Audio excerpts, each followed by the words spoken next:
امریکہ کے ایران پر پے در پے حملے، ایران کے جنوبی شہروں کو مسلسل دوسری رات نشانہ بنایا گیا۔ بندر عباس، جزیرہ کشم اور جاسک میں دھماکے سنے گئے۔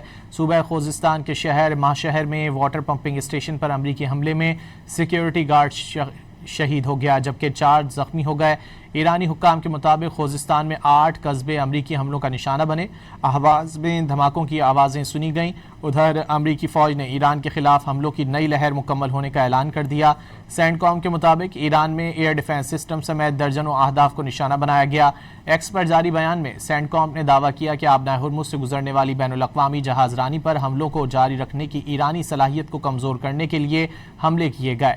ان حملوں میں امریکی لڑاکا طیاروں، بحری جہازوں، ڈرونز اور پہلی بار یک طرفہ حملے کرنے والے سمندری ڈرونز کا استعمال کرتے ہوئے ایران کے فوجی فضائی دفاعی نظام، ساحلی ریڈار سائٹس، میزائل اور ڈرون صلاحیتوں اور چھوٹی کشتیوں کو نشانہ بنایا گیا۔ سینٹ کام نے کہا کہ آبنائے ہرمز عالمی تجارت کے لیے ایک انتہائی اہم بحری گزرگاہ ہے۔ ایران اس پر کنٹرول نہیں رکھتا۔